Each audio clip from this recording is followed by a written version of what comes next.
હાલ જોઈએ તો આજે 1 ડિસેમ્બરનો દિવસ છે અને આજથી આપણે ત્યાં હવે ડિસેમ્બર મહિનાની શરૂઆત થઈ ગઈ છે। રાજ્યમાં 2-3 દિવસ વાદળછાયું વાતાવરણ રહ્યા બાદ હવે ફરી ઠંડીનો ચમકારો જોવા મળી રહ્યો છે અને હવે ફરી તાપમાનનો પારો પણ સતત ગગડી રહ્યો છે અને આ વર્ષે જોઈએ તો ચોમાસાના અનિયમિત વરસાદ બાદ તીવ્ર માવઠાને લીધે જગતના તાતના ચોમાસુ પાકનું સંપૂર્ણ નુકસાન થઈ ગયું હતું। ત્યારે હવે ખેડૂતોએ ખૂબ આશાથી શિયાળુ પાકનું વાવેતર કર્યું છે। ત્યારે ગુજરાતના જાણીતા હવામાન નિષ્ણાત અંબાલાલભાઈ પટેલે અમારી સાથેની ટેલિફોનિક વાતચીતમાં જણાવ્યું છે કે આગામી 3 થી 4 દિવસ બાદ રાજ્યના વાતાવરણમાં પલટો જોવા મળશે અને ડિસેમ્બરની આ તારીખથી રાજ્યમાં ફરી માવઠાના મંડાણની શક્યતાઓ છે। નમસ્કાર, આપની સાથે હું છું કૃપાલસિંહ જાડેજા અને હાલ જોઈએ તો આજથી રાજ્યમાં ડિસેમ્બર માસની શરૂઆત થતાં જ અત્યારે ગુજરાતમાં ઠંડીનું વાતાવરણ જોવા મળી રહ્યું છે અને છેલ્લા 2 દિવસથી રાજ્યમાં જે વાતાવરણમાં પલટો જોવા મળ્યો હતો ત્યારે હવે આગામી દિવસોમાં અને એમાં પણ ખાસ કરીને આ ડિસેમ્બર માસમાં કેવું વાતાવરણ રહેશે તે સૌથી મોટો પ્રશ્ન છે।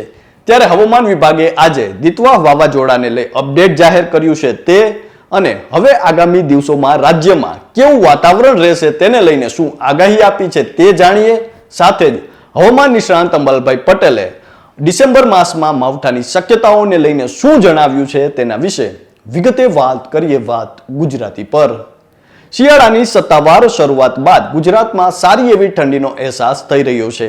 જો કે છેલ્લા 2-3 દિવસ રાજ્યમાં અનેક વિસ્તારોમાં વાદળછાયું વાતાવરણ જોવા મળ્યું અને તેના કારણે તાપમાન થોડું ઊંચું જવાથી ઠંડીમાં પણ ઘટાડો થયો હતો, પરંતુ હવે ફરીથી ગુજરાતમાં ઠંડીનો ચમકારો અનુભવાઈ રહ્યો છે।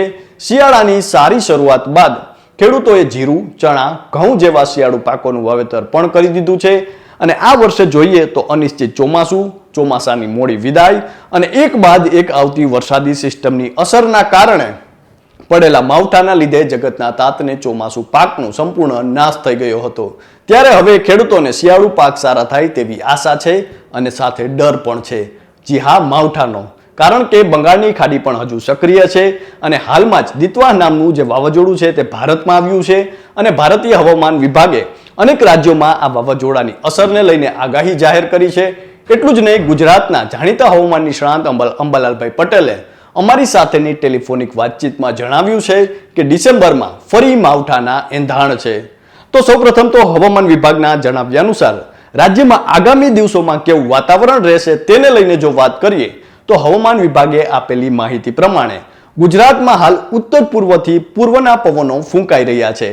આ પવનની દિશાને કારણે સવારે અને સાંજે ઠંડી તો બપોરે ગરમીનો અનુભવ થઈ રહ્યો છે। આ સાથે જ સૌરાષ્ટ્ર, કચ્છ સહિત આખા ગુજરાતમાં હવામાન શુષ્ક રહેવાની શક્યતાઓ છે। ગુજરાતમાં આગામી 7 દિવસ ક્યાંય વરસાદ પડવાની શક્યતાઓ નથી। આ સાથે જ દિલ્હીની જો વાત કરીએ તો દિલ્હી એનસીઆરમાં હવામાન અચાનક બદલાશે અને તે વધુ ઠંડુ થશે, જે દર્શાવે છે કે ગુજરાત સહિત દેશભરમાં આગામી અઠવાડિયામાં ઠંડી વધશે। હવામાન વિભાગના અમદાવાદ કેન્દ્રએ આપેલી માહિતી પ્રમાણે જોઈએ તો રવિવારે ગુજરાતનું નલિયા સૌથી ઠંડુ શહેર બન્યું હતું અને હવે દિતવા વાવાઝોડાની અપડેટને લઈને જો વાત કરીએ તો રવિવારે રાત્રે ડિપ્રેશન કેન્દ્ર બિંદુ તમિલનાડુ અને પુડુચેરીથી ઓછામાં ઓછું 50 કિલોમીટર દૂર હતું, જે સોમવારે એટલે કે આજે દિવસ દરમિયાન નબળું પડીને જે ડિપ્રેશન છે તેમાં ફેરવાઈ જશે તેવી આગાહી કરવામાં આવી છે। તે સમયે તામિલનાડુ અને પુડુચેરીને સમાંતર રહેશે। તેનું કેન્દ્ર બિંદુ ભારતના દરિયા કિનારાથી 30 કિલોમીટર દૂર હશે। સોમવારે ચેન્નાઈ તથા આસપાસના વિસ્તારોમાં આંશિક રીતે વાદળછાયું વાતાવરણ રહેશે અને આ દરમિયાન 50 થી 60 કિલોમીટર પ્રતિ કલાકની ઝડપે પવન ફૂંકાઈ શકે છે, જે વધીને 70 કિલોમીટરની ઝડપ સુધી પણ પહોંચી શકે છે। જેમ જેમ વાવાઝોડું નબળું પડશે તેમ તેમ તેની ઝડપ ઘટીને 45 થી 55 કિલોમીટર પ્રતિ કલાકની થઈ જશે અને આમ જોઈએ તો ગુજરાતમાં આ વાવાઝોડાની કોઈ અસર થવાની શક્યતાઓ નથી। હવામાન ખાતાની આગાહી પ્રમાણે જોઈએ તો જે આ વાવાઝોડું છે તેની અસર તમિલનાડુ, પુડુચેરી તથા કરાઈકલ વિસ્તારના કેટલાક સ્થાનોને ગાજવીજ સાથે ભારેથી અતિ ભારે વરસાદ પડવાની શક્યતાઓ રહેશે।